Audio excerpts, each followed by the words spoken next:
with REITs, especially if you're diversified enough. Uh, it's one of the best investments that you can't go wrong with. If it goes further down, then that's good. You just buy more. You can't go wrong with that. As long as you're getting 5% dividends at least, okay na yan. This is 6% drop from the peak. That's already a good time to buy some. Hindi mo all in. You buy some. Then next dip, you buy some again and you buy some. Ayala REIT is one. Good one. And C REIT, City Core REIT is one.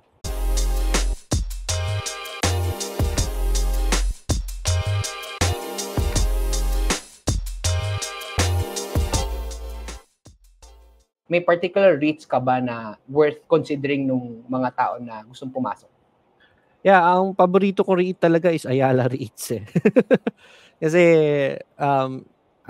nakikita ko naman yung mga businesses nila, they're doing well. So the REITs for Ayala is good. Kakadip nga lang niya to 35. Yun nga lang, at this point, the market is at resistance levels kasi. So medyo overpriced na ngayon. So I cannot recommend getting into REITs right now. But if you will tell me anong REITs na gusto nyong bantayan, pag bumaba yan, you can buy some. Ayala REIT is one, good one. And C REIT, City Core REIT is one. And M REIT, syempre. Pero tataas na nila ngayon as of the moment. So I can't recommend getting in as of the moment. So antayin lang natin bumaba na lang muna. Yeah. Ito yung mga gusto mo, di ba? Energy REIT. yes. Yan yung meron ako. Na. Oo. Yeah. Pero yung question ko, you say, mataas na ngayon. When's the best, wala naman kasing best time, pero kung ikaw papasok ka sa REIT, anong baba ng price niya para pumasok ka? Kasi ngayon, mataas. Not the best time to go in. Ikaw, anong price mo siya papasukan? Or ilang percent dip? Or anong support ka papasok? Actually, ang kagandahan naman kasi ng REITs is what drives this value is the dividends rin di ba? So, right now, it's at 1.63 per quarter. So, ang C REIT is generating around 6%? No, 6% yung generate niya, di ba? Pag tumaas niya ng presyo to a point na hindi na worth it yung dividends, bumabagsak naman yan. So, the dips are your best friends. So, hindi naman natin sinasabi na babagsak talaga to ng babagsak ng ganyan. When it comes to REITs, the dips really will be your friends na lang. So, whenever it dips like this one right here from the top, ilang percentage pa to? From the top. Price range from here to here. This is 6% drop from the peak. That's already a good time to buy some. Hindi mo all in. You buy some. Then next dip, you buy some again and you buy some. Ito yung isa sa mga stocks na maganda talagang cost averaging. You don't really care about what price you go in. Basta as long as yung mga dips, on support dips na mga yun, dun ka pumasok, then okay. Papasok ka dito. If it goes further down, then that's good. You just buy more. You can't go wrong with that. As long as you're getting 5% dividends, at least, okay na yan. Just to clarify lang, kasi di ba sabi mo, buy some more.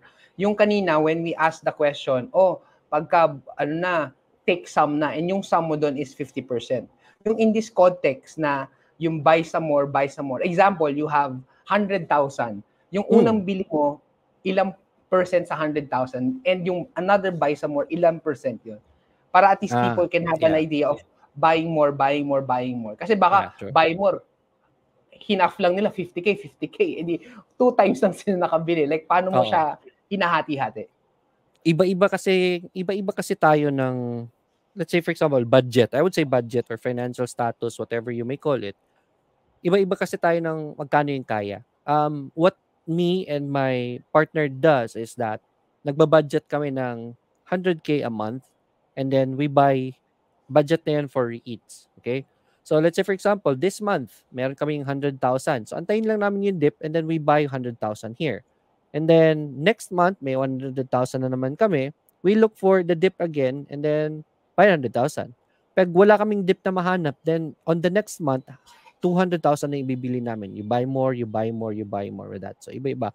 So, if ever you're an average person, let's say for example, 30,000 pesos yung budget mo every month na kaya mong ilagay sa REIT.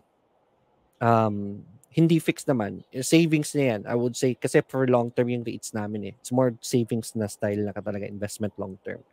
So, 30,000 and then next month, kung bumaba siya, then you can buy more.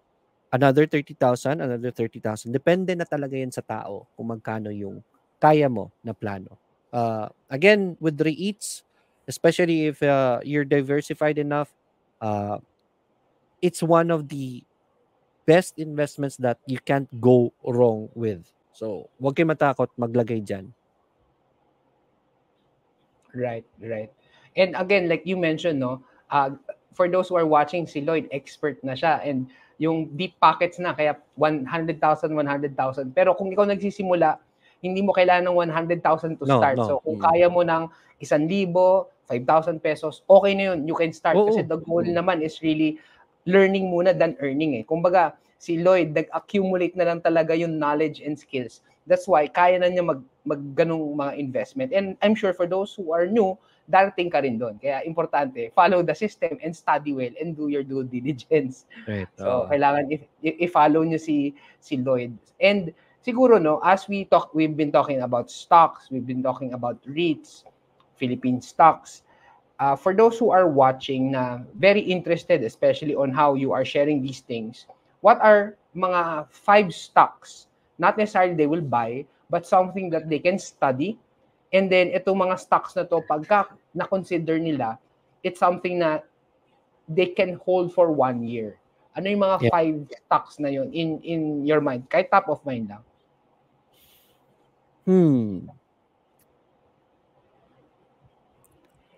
Property sector, yan yung pinakamaganda. And banks, right? MBT, Metrobank, is one of the strongest banks you can check out there.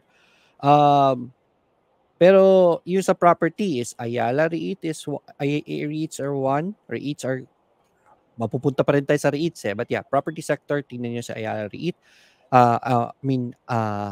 Ali, SMPH, and ASEN. Then banks, and then si Globe, tignan niyo si Globe, maganda ang performance ni Globe, related dun siya kay GCash. IPO, tignan niyo si GCash, definitely. So yun yung abangan niyo. Kung nag-iipon man kayo ngayon and hindi pa kayo nakapasok, I would say save up for the IPO of GCash instead. So yun. So yun yung pinaka magaganda talaga. And then if ever hindi naman kayo limited sa local lang, look for a way. Meron ng mga brokers available dyan. The best REITs are not just in the Philippines. Yan ang mga pinakamaganda. It's not about the returns. Kung tingnan mo yung returns na sa Philippines ngayon, ang pinakamagandang returns na REITs. But when it comes to stability and for long-term talaga, Singapore, alam niyo naman gaano kalakas si Singapore. Singapore na mga REITs, tignan niyo po dyan, and UK. Those two REITs from these countries are very solid. Tignan niyo yung mga hospitals, commercial storage ng mga REITs. Yun yung tignan niyo. Thank you, Lloyd, for sharing that. Again, it doesn't mean na mention natin dito sa Stock Smarts auto buy kayo. You still need to do your due diligence. Yes. At ito yung mga stocks na at least may potential na mas tumaas pa.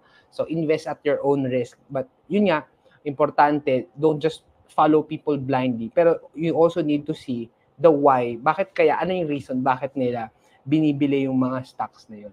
So thank you, Lloyd. Siguro let's pivot from stocks, REITs to crypto.